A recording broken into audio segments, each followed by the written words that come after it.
que é o AIDA, o acrônimo AIDA, AIDA, que nada mais é do que a junção de outros 4 elementos que são atenção, interesse, desejo e ação. Veja que quando o AIDA ele é desenvolvido, ele também é desenvolvido como sendo 4 elementos necessários para você conseguir converter uma venda.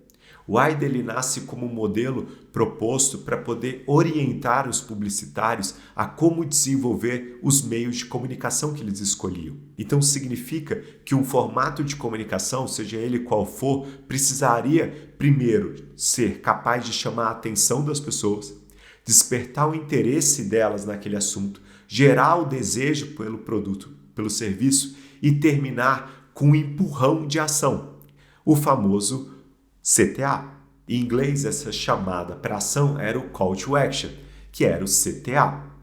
Ou seja, toda publicidade proposta precisava desses 4 elementos para realmente mover as pessoas que viam aquela publicidade em direção à compra, em direção à venda. Conforme as metodologias eram sendo desenvolvidas pelas escolas de publicidade, administração de marketing, etc., esse modelo ele também sofreu evoluções ao longo do tempo. E a principal evolução que ele sofreu foi deixar de ser só 4 elementos necessários para um meio de comunicação, para um formato de comunicação, e ele passou a ser visto como um funil. Basicamente, a ideia de ver o AIDA como um funil era ver que na cabeça do consumidor, numa etapa de atenção, onde ele está sendo chamado a atenção por muitas marcas, há sempre um combate excessivo de marcas pela atenção dele. Então, há muitas marcas na memória do consumidor quando o consumidor está nessa fase.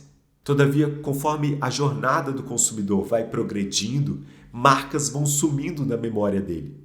De todas as marcas que você teve a atenção em algum momento na sua vida, certamente algumas delas conseguiram despertar em você o interesse de segui-las, de acompanhá-las e de poder pensar se aquilo seria relevante ou não para a sua vida. E poucas dessas marcas conseguem de verdade despertar o desejo do consumidor de comprar os seus produtos e os seus serviços. E geralmente, quando o consumidor vai para a etapa de ação de comprar de fato uma marca, esse filtro está muito mais afunilado. Basicamente, o consumidor vai ter na cabeça dele uma ou no máximo 2 marcas para decidir lá na boca do balcão da loja, ou então quando ele está na gôndola de um supermercado ou fechando o carrinho de compra deles no e-commerce. O AIDA como funil passa a significar esse afunilamento de marcas que vai acontecendo na jornada do consumidor. Essa é a base que até hoje é usada para poder a gente estudar a brand equity das marcas, ou seja, o valor que as marcas têm. Se você acompanhar uma pesquisa de tracking de marcas, você vai ver pirâmides tais quais como essa, avaliando o quanto que as marcas conseguem ficar na cabeça dos clientes em cada uma das etapas que aquela análise está fazendo. O AIDA, até hoje, ele é um mecanismo de avaliação do valor da marca durante toda a jornada do consumidor. Então, olhar o funil AIDA pela ótica de afunilamento, seja afunilamento de marcas ou de clientes potenciais, é uma lógica que foi acompanhando a evolução das escolas de estratégia ao longo do tempo até chegarmos nos dias de hoje.